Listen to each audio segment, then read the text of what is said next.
அல்லாஹு அக்பர், அல்லாஹு அக்பர். கண்ணியத்திற்கும் மரியாதைக்கும் உரிய பெரியோர்களே, தாய்மார்களே, அல்லாஹுவின் நல்லடியார்களே,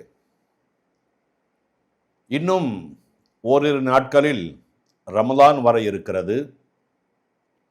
பொதுவாக ரமலான் மாதம் வருகிறது என்று சொன்னால் நம்மில் பலர்களும் செய்யக்கூடிய வேலை என்னவென்று சொன்னால், வீட்டை கழுகுவோம், பாயை கழுகுவோம், இப்படி பல வேலைகளை செய்து கொண்டிருப்போம். ஆனால் உண்மையாலுமே கழுக வேண்டியது எதை தெரியுமா? நம்முடைய மனசை, நம்முடைய மனதை கழுக வேண்டும், அதை சுத்தம் செய்ய வேண்டும். எப்படி சுத்தம் செய்வது? எப்படி சுத்தம் செய்வது? நிலத்தை சுத்தம் செய்ய வேண்டும் அல்லது பாத்ரூமில் சுத்தம் செய்ய வேண்டும் என்று சொன்னால் கொஞ்சம் பெனாயில ஊற்றினா மனம் அடிக்கும். ஆனால் மனதை சுத்தம் செய்ய வேண்டும் என்று சொன்னால் என்ன செய்வது என்று சொன்னால், நம்மில் நமக்கு யார் மீதாவது வெறுப்போ அல்லது கோபமோ அல்லது ஆவேசமோ ஏதாவது இருந்தால் அவர்களை ஃபோன் மூலமாகவோ நேரடியாகவோ கூப்பிட்டு, இன்ஷா அல்லாஹ் ரமலான் மாதம் வரப்போது, நமக்கு 30 நோன்பு வைக்கணும், ஏதாவது அந்த பக்கம் இருந்தால் பொருத்தப்பட்டு கொள்ளுங்கள் என்று பொருத்தம் தேடுவது. அப்படி பொருத்தம் தேடுகின்ற பொழுது நம்முடைய மனசு தூய்மையாகிவிடும். நம்முடைய மனசை தூய்மையாக வைத்துக் கொள்ள வேண்டும். ஒரு அதிர்ச்சியான விஷயம் என்ன தெரியுமா? கேட்டால் நீங்கள் ஆச்சரியப்படுவீங்க. அமெரிக்காவினுடைய ஒரு விஞ்ஞானி ஒரு பெரிய புஸ்தகம் எழுதியிருக்கிறார். அவர் எழுதிய புத்தகத்தில் எழுதியிருப்பது என்னென்னு சொன்னால், முக்கியமான ஒரு விஷயம், எண்ணங்களை தூய்மையாக்கி கொள்ளுங்கள். எண்ணம்தான் மனிதனுடைய வாழ்க்கை. நீங்கள் யாரை பற்றி எதை பற்றி என்ன நினைக்கிறீர்களோ அதுதான் உங்களுடைய வாழ்க்கையாக அமையும். நல்ல எண்ணங்களை அதிகமாக வளர்த்து கொள்ளுங்கள். கெட்ட எண்ணங்களை மனதிலே இருந்து நீங்கள் ரிமூவ் செய்து விடுங்கள், டிலீட் செய்து விடுங்கள். நல்ல எண்ணங்களை பற்றி யாரை பார்த்தாலும் நல்லவர்களாக நீங்கள் எண்ணிக்கொள்ளுங்கள். அப்படி எண்ணுகின்ற பொழுது அவரின் மீது உங்களுக்கு ஒரு நல்ல அபிப்பிராயம் வரும். அப்படி நல்ல அபிப்பிராயம் வருகின்ற பொழுது எங்கு பார்த்தாலும், எந்த இடத்தில் பார்த்தாலும், எப்படி பார்த்தாலும் அவரை பார்த்தா உங்களுக்கு பேசணும், சலா சொல்லணும், பேசணும் என்று தோன்றும். அது நல்ல எண்ணம். அதே நேரத்தில் கெட்ட எண்ணங்கள் மனதிலே இருக்குமையானால், ஒருவரை பற்றி, யாரையாவது பற்றி, மருமகளையோ மாமியாரையோ நம்ம நண்பரையோ பக்கத்து வீட்டுக்காரையோ ஏதாவது ஒரு கெட்ட எண்ணங்கள் மனதில் நீங்கள் வைத்திருப்பீர்களேயானால் அது நாள்பட அது அந்த புண், அந்த கெட்ட எண்ணம் என்று சொல்லக்கூடிய புண் பழுத்து பழுத்து பழுத்து உங்களுடைய மனதை மட்டுமல்ல உங்களுடைய பிரெயினை கெடுத்துவிடும். அது ஒரு வியாதியாக மாறிவிடும். எப்ப பார்த்தாலும் அவனை பற்றியே சிந்தனை வந்து கொண்டே இருக்கும். அவன் அப்படி சொன்னான், அவன் அப்படி சொன்னான், அவன் அப்படி சொன்னான், ஐயோ இப்படி சொன்னான். அந்த எண்ணம் அவனை பார்க்கின்ற போதெல்லாம் அந்த எண்ணம் அதிகமாகி கொண்டே இருக்கும். என்ன காரணம்? அவனை பற்றி உண்டான ஒரு தவறான எண்ணம் நம்முடைய பிரெயின்ல ஸ்டோர் ஆயிருச்சு, ஸ்டோர் பண்ணிட்டோம். அப்படி ஸ்டோர் பண்ணுறதுனால எப்ப பார்த்தாலும் அவனை பார்க்கறதெல்லாம் கோபமா பார்க்கிறோம், வெறுப்போட பார்க்கிறோம். மாமியாரை பிடிக்கலையா, மாமியாரை எப்ப பார்த்தாலும் வெறுப்போட பார்க்கிறோம். மருமகளை பிடிக்கலையா, மருமகளை எப்ப பார்த்தாலும் வெறுப்போட பார்க்கிறோம். பக்கத்து வீட்டுக்காரரை எப்ப பார்த்தாலும் வெறுப்போட பார்க்கிறோம். இதற்கு காரணம் என்னன்னு கேட்டா, அந்த விஞ்ஞானி சொல்றாரு, உங்களுடைய பிரெயின்ல அது ஸ்டோர் ஆயிடுச்சு. உங்களுடைய பிரெயின்ல அது ஸ்டோர் ஆயிடுச்சு. அதை நீங்கள் ரிமூவ் செய்ய வேண்டும். உங்களுடைய பிரெயின்ல இருந்து எடுக்க வேண்டும். உங்களுடைய மனதிலிருந்து அந்த வெறுப்பை களைய வேண்டும். வெறுப்பை களைய வேண்டும் என்று சொன்னால் என்ன செய்ய வேண்டும்? அதற்குண்டான வழியும் அவர் சொல்லுகிறார். என்ன தெரியுமா? அவரை பத்தி நல்ல அபிப்பிராயம் பேசுங்க, அவரை பத்தி நல்ல அபிப்பிராயம் கொள்ளுங்கள், அவருக்காக வேண்டி துவா செய்யுங்க, துவா செய்யுங்க. எப்ப பார்த்தாலும் நீங்க அவருக்காக வேண்டி துவா செய்யுங்க. யா அல்லாஹ் அவரை நல்லாக்கு. யார? நம்முடைய எதிரிய யா அல்லாஹ் அவரை நல்லாக்கு, அவருக்கு நல்ல செல்வத்தை கொடு, அவருக்கு பரக்கத்தை கொடு, அவருக்கு நல்ல எண்ணங்களை கொடு, நல்ல மக்களை கொடு அப்படின்னு நம்ம எதிராளிக்கு நல்ல துஆக்கள் செய்தோமையானால் நம்முடைய மனதில் இருந்தும் நம்முடைய பிரெயின்ல இருந்து அது ரிமூவ் ஆயிரும். எதிராளிக்கு நல்ல துஆ செய்ய வேண்டும், எதிராளிக்கு நல்லதை எண்ண வேண்டும். அப்படி எண்ணுகின்ற பொழுது நம்முடைய பிரெயின்ல இருந்து அந்த விரோதம் குரோதம் என்பதெல்லாம் ரிமூவ் ஆகி போய்விடும் என்பதாக அந்த விஞ்ஞானி சொல்லுகிறார். இதைத்தான் சுருக்கமாக நபிகள் நாயகம் ஸல்லல்லாஹு அலைஹி வஸல்லம் சொன்னார்கள், இன்னமல் அஅமாலு பின்னியாத். உங்களுடைய எண்ணங்கள் எப்படி இருக்குமோ அப்படிதான் உங்களுடைய வாழ்க்கை அமையும். சுருக்கமா சொல்லிட்டாங்க ரசூலுல்லாஹி ஸல்லல்லாஹு அலைஹி வஸல்லம்.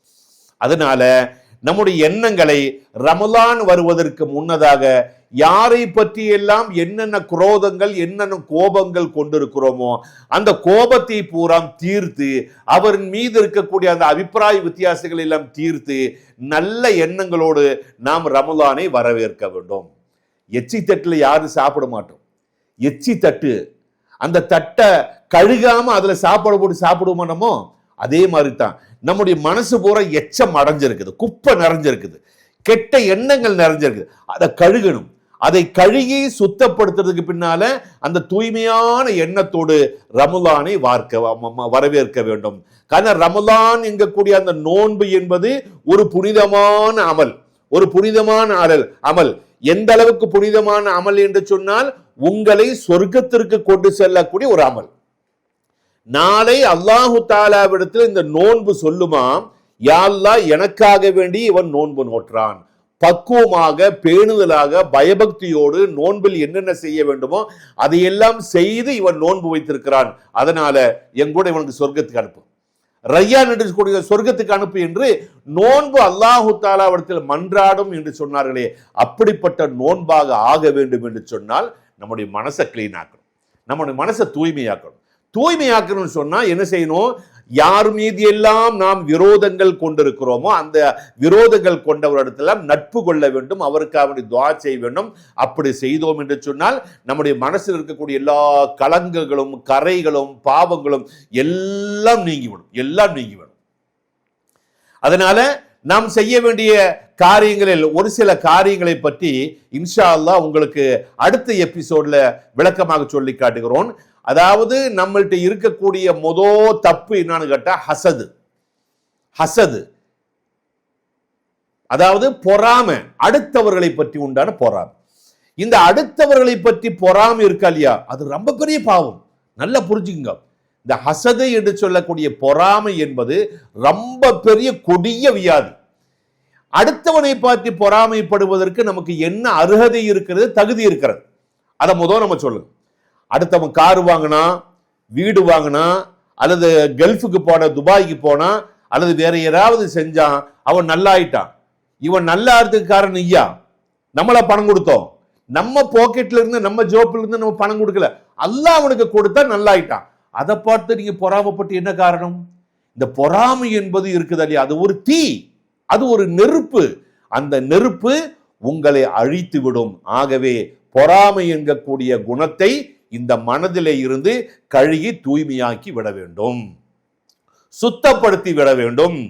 பொறாமை என்பது நம்மிடத்தில் அறவே வரக்கூடாது. பொறாமையின் காரணமாக எந்த அளவுக்கு விளைவுகள் ஏற்படும் என்பதை ஒரு சம்பவத்திலே நாம் சொல்லி காட்டுகிறேன்.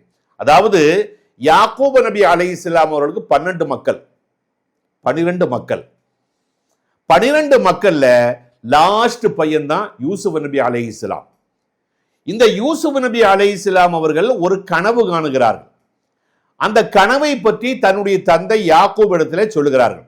அத்தா, நான் நேற்று ராத்திரி ஒரு கனவு கண்டேன். அந்த கனவுல 11 நட்சத்திரங்களும் சூரியனும் சந்திரனும் என்னுடைய காலடியில் சுஜூது செய்ததாக நான் கனவு கண்டேன் அப்படின்னா. எப்படிங்க? 11 நட்சத்திரங்களும் சூரியனும் சந்திரனும் என்னுடைய காலடியில் விழுந்து சுஜூது செய்வதாக நான் கனவு கண்டேன் என்று தந்தையிடத்திலே யூசுப் நபி சொன்ன பொழுது, யூசுப் நபி இடத்திலே தந்தை என்ன சொன்னார் தெரியுமா? அத்தா மகனுக்கு சொல்றாரு, யா புனையலா தக்சுசு ருய்யாக அலா இஹ்வதிக, மகனே இந்த கனவை பத்தி உன்னுடைய அண்ணமார்ட்ட நீ சொல்லாதே, அண்ணமாரிடத்தில் இதை பற்றி நீ சொல்லாதே. அப்படி சொன்னால் அவர் உன்னை கொல்லுவதற்கு முயற்சி செய்வார்கள். அவர்கள் பூரா அண்ணமார்கள் பூரா சேர்ந்து உன்னை கொலை செய்வதற்கும் கூட அவர்கள் தயங்க மாட்டார்கள். அதனால் இந்த கனவை லா தக்சுசு ருய்யாக அலா இஹ்வதிக, உன்னுடைய சகோதரிடத்தில் இந்த கனவை பற்றி உண்டான விஷயத்தை நீ சொல்ல வேண்டாம் என்று தகப்பன் தன்னுடைய மகனிடத்திலே சொன்னார் என்று சொன்னால், இங்க என்ன இருக்கிறது? கெட்ட எண்ணத்தால் பொறாமையால் உன்னை கொலையும் கூட செய்வார்கள் என்பதாக யாக்கோபு நபி அலைஹிஸ்ஸலாம் அவர்கள் தன்னுடைய மகனிடத்திலே சொன்னார்கள். அப்ப பொறாமையுடைய விளைவில் பாருங்க, தன்னுடைய சொந்த தம்பிய அண்ணமாரெல்லாம் சேர்ந்து கிணத்துல தூக்கி போட்டாங்க. கிணத்துல தூக்கி போட்டது மட்டுமல்ல, கிணத்துல தூக்கி போட்டு ஒரு பெரிய பாறாங்களையும் தூக்கி போட்டார்கள் சொன்னால் இதற்கு காரணம் என்ன? பொறாமை. ஆகவே குடும்பத்திற்குள் ஒரு பூகம்பத்தை, குடும்பத்திற்குள் ஒரு சூறாவளி காற்றை உண்டாக்குவதற்கு இந்த ஹசது என்பது, பொறாமை என்பது மிக கொடிய ஒரு வியாதியாக இருக்கிறது. அதை இந்த ரமலானுக்கு முன்னால் கழுகி சுத்தப்படுத்தி விடுங்கள். யார் மீதெல்லாம் நமக்கு ஹசது இருக்கிறதோ, பொறாமை இருக்கிறதோ, அதையெல்லாம் மாற்றி இந்த கல்வை சுத்தப்படுத்திக் கொள்ளுங்கள். அல்லாஹு சுப்ஹானஹு வ தஆலா வரக்கூடிய ரமலான் மாசத்தில் 30 நோன்புகளை வைக்கக்கூடிய பாக்கியத்தை நம் அனைவருக்கும் தந்தருள்வானாக. அஸ்ஸலாமு அலைக்கும் வரஹ்மத்துல்லாஹ்.